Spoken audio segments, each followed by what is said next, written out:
నన్నేలనే కద నారాయుని వల్ల జానకమ్మకు నీవు జనన మగుట. నాకు చెప్పనెరదా నయమైన గ్రంథముల్ చేసే నీవని ఎల్ల వ్రాసి కొనుట. నాకు చూపనే కద నానా విధములైన యోగములు సాధించి బాగుపడుట. నా కోసమే కద శ్రీకారమాదిగా స్వరయుక్త వర్ణములను చదువుచుంట. ముక్తి నాకిచ్చుటకే కద యుక్తి చేసి యనుదినము కోపగించిన మనసు కొనుట.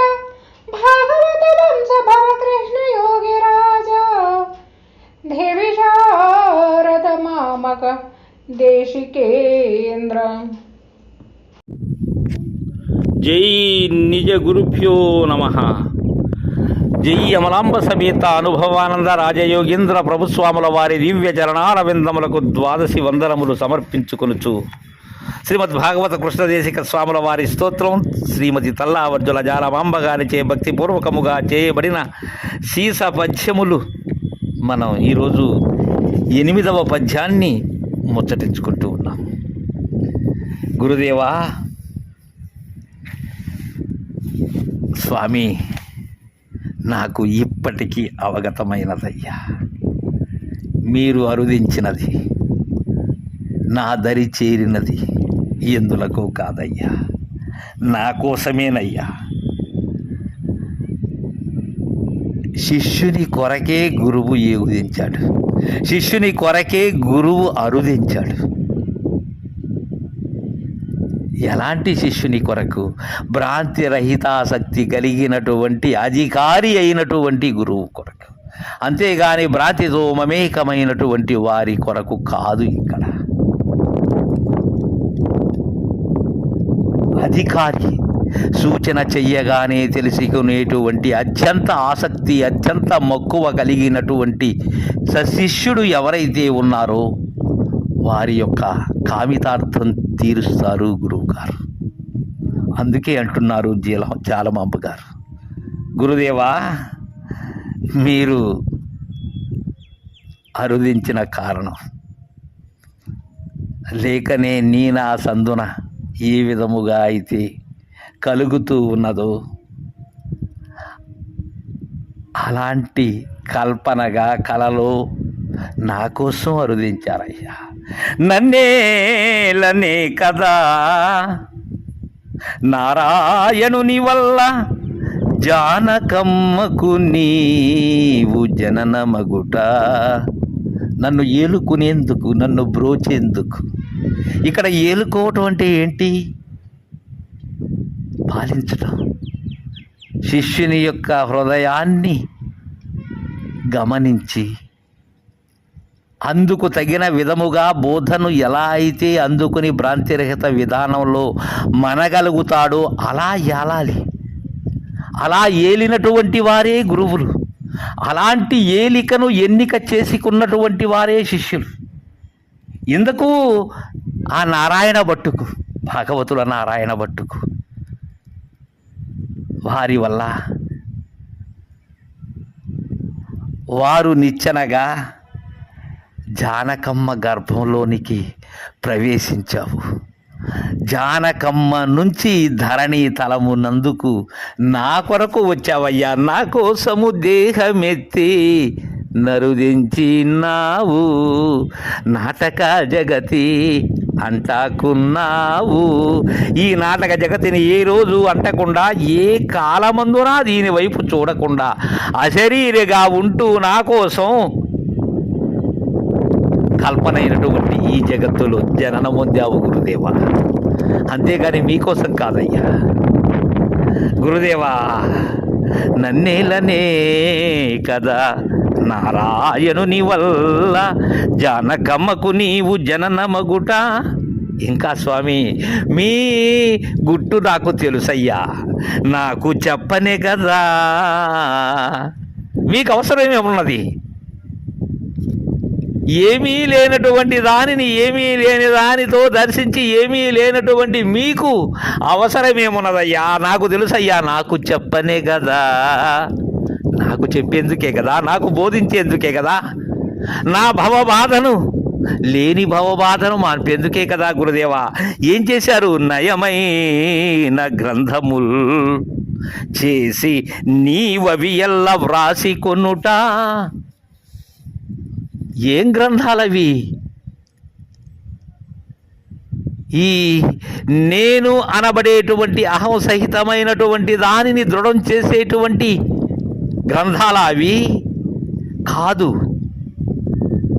అవి ఆరూఢాతీత స్థితిని, స్థితిగానటువంటి యుక్తిని అందచేసేటువంటి ఉనికి ప్రస్ఫుటం చేసేటువంటి గురు వాక్యములవి, గురు తీర్పులవి ఆ గ్రంథాలు.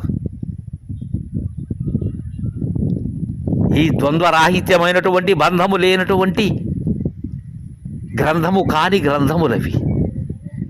అవి ఎందుకు రాశారు మీరు? నాకు చెప్పనే కదా, నాకు తెలియజేసేందుకే కదయ్యా. శివరామ దీక్షిత సాంప్రదాయాన్ని మొత్తం బృహద్వాసిష్ట శివరామ దీక్షిత సిద్ధాంతం ఏదైతే ఉన్నదో దానిని కందార్థముల రూపముగా, కంద పద్యముల రూపముగా మీరు రచించుట,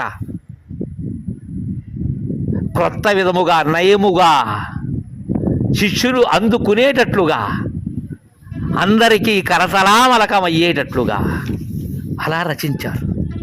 ఇంకా స్వామి, నాకు చూపనే కదా నానా విధములైన యోగముల్ సాధించి బాగుపడుట. నా కోసం బాగుపడ్డావయ్యా నువ్వు. సీతారామస్వాముల వారి దరి చేరి నీవు బాగుపడింది నా కోసం. ఇది లేనిదని దృఢం చేసుకుని బాగుపడింది నా కోసం.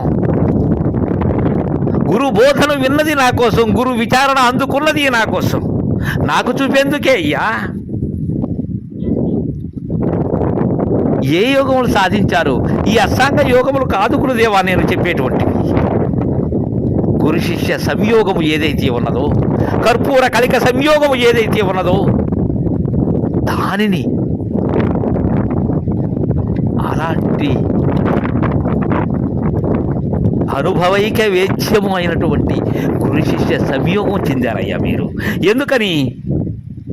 పలు విధములైనటువంటి విధానాలుగా సాధించారు వాటిని, అలా బాగుపడ్డారు. ఇక నా కోసమే కదా శ్రీకారమాదిగా స్వరయుక్త వర్ణముల్ చదువుచుంట. ఈ రచించినటువంటి కందార్థములు, ఇంకా మీరు రచించినటువంటి తత్వాతీతమైనటువంటి అనితర సాధ్యమైనటువంటి అచలామృత సారతత్వములు, ఇంకా పెద్దలైనటువంటి వారు రచించినటువంటి పెద్దల తత్వములు, ఇవన్నీ ఎలా ఆలపిస్తారో తెలుసా మీరు? భావయుక్తముగా, శృతియుక్తముగా, సంగీతపరముగా ఆలపిస్తారు.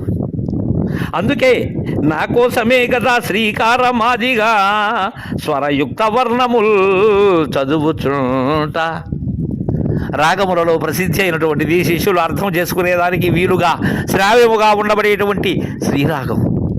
ఇంకా చెప్పాలంటే స్వరయుక్త వర్ణములు, ఈ సరిగమ పదని అనబడేటువంటి సంగీత వర్ణములైనటువంటి సప్త స్వరములు ఏవైతే ఉన్నావో,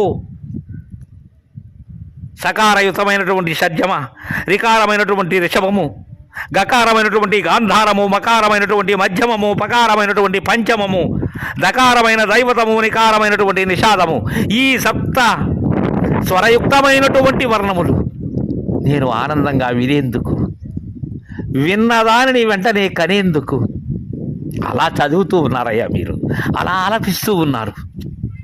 శ్రావ్యమైనటువంటి మీ స్వరంలో బోధన, విచారణ, శివరామ దీక్షల పద్ధతి అలా తాండవిస్తూ ఉన్నది గురుదేవా. ఎందుకని? ముక్తి నాకిచ్చుటకే కదా యుక్తి చేసి విడుపు. ఇక్కడేమి పట్టుకోలేదు గురుదేవా, మీ ద్వారా తెలిసినదయ్యా. పట్టుకున్నట్లుగా నేను కలత చెందుతూ ఉన్నాను, కారణం గుట్టు తెలియక. విడుపు ఎవరికి కావాలి? పట్టుకున్నటువంటి దానికి విడుపు కావాలి. కానీ పట్టుకోకనే పట్టుకున్నట్లుగా గుట్టు తెలియనటువంటి చిట్ట చీకటిలో ఉండబడేటువంటి నాకు ఆ రజ్జు సర్ప భ్రాంతి ఏదైతే ఉన్నదో అది మీ చూపు అనబడేటువంటి ప్రకాశం దాని మీద పడిన వెంటనే ఉన్నది ఉన్నట్లుగా దర్శించానయ్యా. దర్శింపరాని దానిని, దర్శింపరానటువంటి ఆ పరిపూర్ణము ఏదైతే ఉన్నదో దానిని దర్శించి అది దర్శించాను అనేందుకు నేను లేను గురుదేవా. అందుకోసమే ముక్తి నాకిచ్చుటకు గదా, ముక్తి నాకిచ్చుటకే కదా యుక్తి చేసి, నేను ఏ యుక్తితో అయితే తెలుసుకుంటారో, ఏ సూక్తి చెప్తే నాకు అందుతుందో అలాంటి యుక్తులు ఎన్నో తెలియజేశారయ్యా. ఏ కాలమందునా లేనటువంటి జడురాలి బిడ్డ, గొడ్రాలి బిడ్డ లేనటువంటిది ఉన్నట్లుగా భ్రాంతి చెందిస్తూ ఉన్నాను, భ్రాంతి చెందుకుంటూ ఉన్నానయ్యా. ఇంకా గురుదేవా నేనేమీ అనుకోవట్లేదయ్యా. ఎందుకంటే ముక్తి నాకిచ్చుటకే కదా యుక్తి చేసి ఎనుదినము కోపగించిన మనసు గనుట. మీరు కొట్టారు, తిట్టారు, శ్రమలు పెడుతూ కూడా ఉన్నారు. ఎందుకని? మీ కోపం దేనికోసం? నేను లేని స్థలిలో నేను ఏ విధముగా లేను అనే విషయాన్ని నాకు అందించేందుకై నా మనస్సును కని నేను ఎలా అయితే దానిని అందుకోగలను అనేటువంటి విషయాన్ని నాకు అందజేయుటకై లేని కోపాన్ని పూరుతున్నారయ్యా మీరు. నా మనసుని దర్శించేందుకు అలా చేస్తున్నారు గురుదేవా. భాగవత వంశభవ కృష్ణ యోగి రాజా శ్రీ విశారద మామక దేశికేంద్ర అని కృష్ణ ప్రభువులు ఏచించినటువంటిదే తన కోసమే అన్నట్లుగా మాతశ్రీ జాలమాంబ గారు మనకు అందజేశారు. మనము కూడా మన గురుదేవులను అలానే భావిస్తూ భావాతీతమైనటువంటి ఉనికిలో ఉండాలని, ఉంటున్నారని శివరామ దీక్షిత సిద్ధాంత గురు శిష్య న్యాయాన్ని అందరూ పొందాలనేటువంటి భావనతో ముగిస్తున్నాను. జై గురుదేవా.